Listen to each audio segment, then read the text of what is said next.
Hi, library friends. Welcome back for another episode of Read Aloud Roundup. Remember, this month we're reading a little bit from a lot of books by Mac Barnett. I'm really excited to share the next one with you. Let's get started. The next book we're going to be focusing on is The Terrible Two. This is the first book in a series by Mac Barnett and Jory John. They're two different authors, and there's illustrations by Kevin Cornell. So when there's a really cool picture, I will flip it around and show you, okay? The Terrible Two.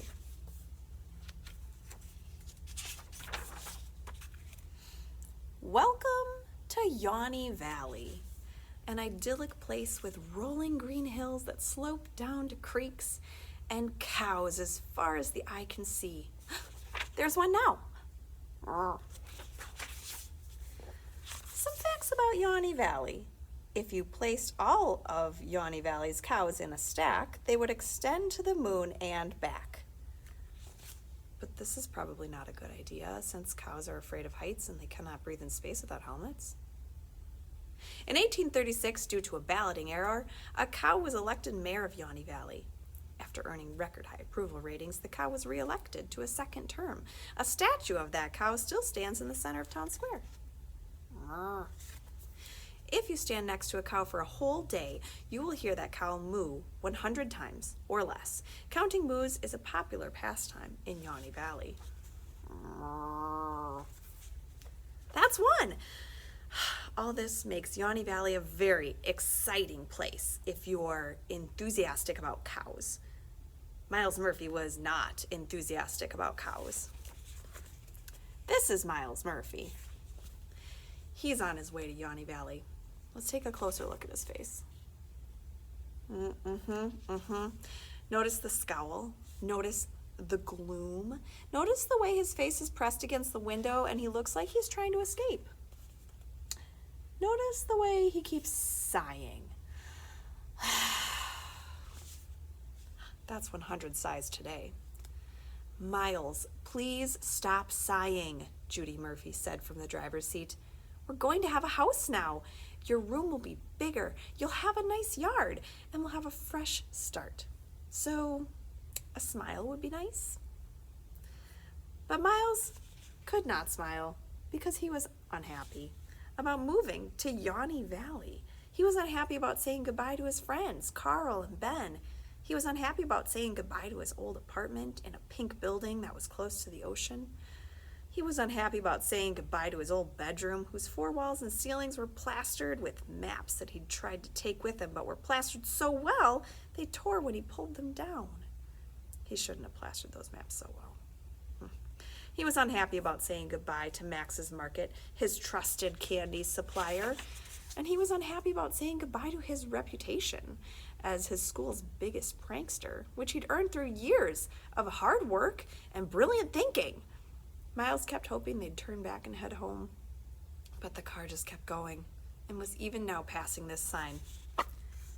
Yawny Valley, population 9,980. Come look at our cows! It's kind of like being in Wisconsin. Chapter 3. It was well past midnight and Miles paced around his new bedroom. It was too big. The walls were too white. Ugh, there were boxes everywhere. Ugh. He should have been asleep, but he was awake because this room was all wrong. And the house was all wrong. And the yard was all wrong. Miles didn't care about big rooms or houses or yards. This wasn't a fresh start. This was a rotten start.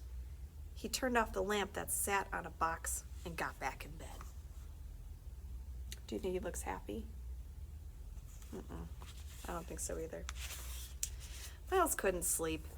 Through the window of his old room, Miles would listen to the sound of waves crashing as he drifted off to slumber. Miles got out of bed and opened the window. Somewhere in the distance, a cow mooed. The air outside his old room smelled like the sea. This air smelled like cows. Today was a bad day.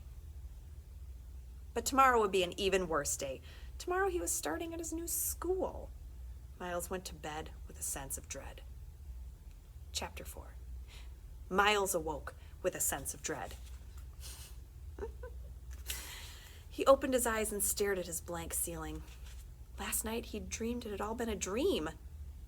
Now he wished he were still dreaming. Miles shut his eyes tight. He tried to fall back asleep, but downstairs he could hear his mother shuffling around the kitchen, preparing breakfast. Breakfast smelled like eggs and cows, although that might have just been the cows. Miles ate his eggs. They tasted like dread, although that might have just been the dread. The dread stayed with him on the car ride to Yawny Valley Science and Letters Academy. "Mom, what if I skipped this grade?" Miles said. "Lots of kids skip a grade. Then I could just spend this year working on projects. You know I have a lot of projects. This could be my project year." "Miles, when you skip a grade, you don't get a year off. You start the next grade." "I know that, Mom, but if I did that, I'd be younger than all the rest of the kids. That wouldn't be good for my development. That's why I think my project year is a really good idea." "You're not having a project year." "Maybe I could take this year to travel. You know I've been wanting to see the world. They say traveling is the best education." "No." "Maybe I could take a sabbatical. Do you know what a sabbatical is, Mom?" "Yes." "Do you know what a sabbatical is?" "It's basically a project year." "No." They pulled up in front of the school. "Did you remember everything?" Judy asked. Miles checked around him. He had his new backpack, his new lunch bag containing his lunch, his new binder, his new folders, his new jacket, and, most importantly, his old pranking notebook. See it up there? It was a boring-looking notebook on the outside, of course, so as not to seem suspicious, but inside it was a fabulous notebook filled with blueprints and maps and notes and plans for all the best pranks Miles had pulled. The ghost prank, the missing front tooth prank, Operation Soggy Homework, they were all in there, plus others. 2 cats instead of a dog, fish in the bed, lemonade without any sugar, Mission Pie. Inside was all the great stuff that had made Miles famous. Ketchup that looks like blood, raisins everywhere, Operation Sandy Shorts. There's a picture of the ghost prank and fish in bed. On your first day at a new school in a new town, you got to decide what kind of kid you're going to be. You could be the smart kid, or the kid who has cool shoes.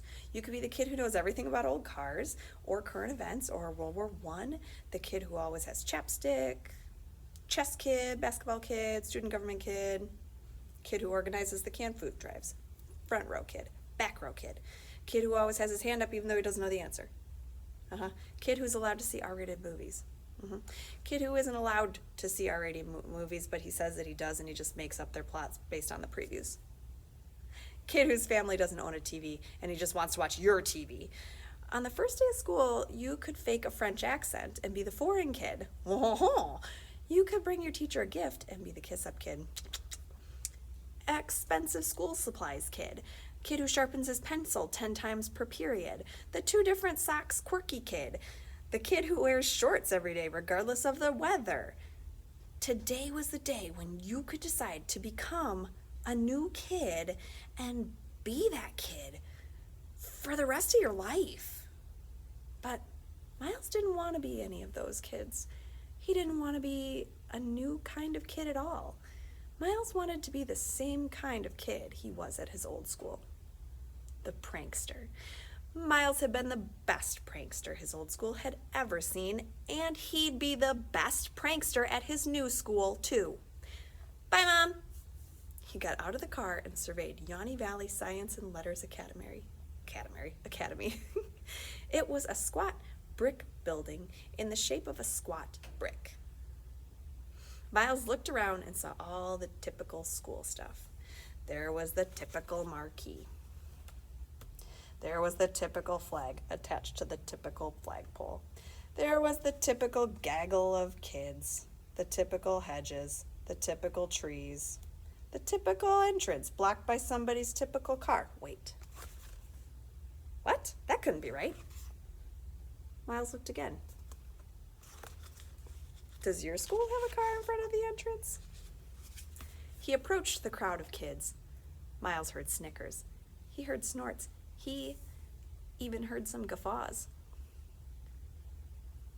"That's a car on the steps," one kid said, stating the obvious. "What is going on?" said the same kid. "I mean, seriously, can somebody tell me?" This kid was named Stuart. Anyone could have told him what was going on, but nobody did. That sort of thing happened a lot to Stuart. Miles's heart was beating fast. The bell rang, setting off the car alarm. Nobody moved. "I mean, how are we supposed to get into school with that car there?" Stuart collapsed into hysterical tears. Miles smiled for the first time since leaving his old town. That was a pretty good prank. Then he stopped smiling. That was a very good prank. He frowned. It appeared this school already had a prankster. A very good prankster. Miles Murphy didn't know anything about World War I, and his socks matched. If Miles wasn't the school prankster, he was nobody. Chapter 5. Principal Barkin was somebody. Principal Barkin was a principal. Principal Barkin was the principal of Yawny Valley Science and Letters Academy, and at that moment, staring at a yellow car perched atop a flight of steps, he was an angry man. At an earlier moment, Principal Barkin had been a happy man. That moment was 4:44 a.m. when Principal Barkin woke up 1 minute before his alarm went off. It was the first day of school, and nobody in the entire town of Yawny Valley was happier. He jumped out of bed. First up was his shower. He spent 2 minutes shampooing, 5 minutes conditioning, and 2 minutes on a new song that he made up about the school. Goodness gracious, here comes school. School, school, school, school, school, school. Next, he picked out his favorite tie. It took him 1 minute. The tie was bright red with absolutely no pattern. The problem with the tie was that it had a small mustard stain, but the good thing about the tie was that its color, the red of the tie, not the yellow of the mustard stain, was the color that conveyed absolute power. Always wear red. Presidents knew it, bankers knew it, and Barkin knew it. He ate breakfast. Oatmeal on toast, a dish his great-grandfather had invented and deemed the breakfast of Barkins. This gave him exactly 6 minutes to reread his favorite chapter of his favorite book, The 7 Principles of Principal Power. Look at him getting ready over here. Tying his tie with a mustard stain. Reading his book. Would you want to eat oatmeal on toast? That sounds disgusting. Principal Barkin got into his hatchback, sank into the leather interior, and drove to work in the dark. He was the first person to pull into the lot behind the school that morning, just like every other morning, and he parked in the special principal-only spot, which he had marked with a sign he'd made himself. Principal Barkin says, Principal Barkin parks here. Nice sign. Principal Barkin got out of his car and buffed a smudge on his window with the back of his tie. He looked at the building, exhaled proudly, and walked in through the school's rear entrance. Principal Barkin arrived in his office and settled into his chair. He cracked his knuckles. He sharpened a pencil. Then he hunched over a crisp sheet of paper and began crafting his first day of school morning announcement power speech. "I'm Principal Barkin, and I am your principal," he wrote, and then he crossed it out. It was hard writing a power speech. He was a little rusty, and a good power speech required perfect concentration. At 6:15, the phone rang. Barkin picked it up and barked a gruff, "Yes?" "Howdy, I'm calling from Armadillo Stationery in Amarillo, Texas. How we doing? So listen, I'm calling to offer y'all a great deal on paper clips and other office supplies like staples. You like staples, partner?" "Not now," Barkin hollered. "I'm writing a power speech." Principal Barkin slammed on the receiver. At 6:21, the phone rang again. Principal Barkin picked it up, upside down, and yelled, "What?" into the wrong end of the phone. Then he turned it over and yelled, "What?" into the right end of the phone. "Hello, good sir." This time it was somebody with a chipper English accent. "How are your windows this morning? Clean? I'm calling from the Laramie Cleaning Supply Company with a great offer on glass cleaner." I have no time for this now, said Barkin. Power speech! You're probably wondering how an Englishman ended up in Wyoming selling janitorial supplies. It's an interesting story. Call later! Barkin slammed down the phone. At 6:36, the phone rang again. Barkin stood up. He knew what he had to do. What do you think he's going to do? All principals should have a place in their school that only they know about, where they can retreat to think and plan and write power speeches undisturbed. Principal Barkin was headed to just such a place, a secret place where he alone was king, his castle, his barony, his hidden land of hopes and dreams, the utility closet on the second floor. Inside, Barkin moved a mop and pulled a chain to turn on the light. There was another mop in the way. He moved that mop too and sat down on a bucket. There, he began to write. Barkin, inspired, lost track of time as he wrote his speech. It took an hour. At 7:38, he emerged from the supply closet, clutching perhaps the greatest first-day power speech in the history of Yawny Valley Science and Letters Academy. At which point, a student in the hallway told him his car was parked in front of the school entrance. That's where we're going to stop for now. What do you think is going to happen next? We know Miles Murphy did not pull the prank. So who did? If you liked what you heard and you thought it was funny, I really would advise you to check this out from the library, read it, and let me know what you think. Thanks for watching, guys.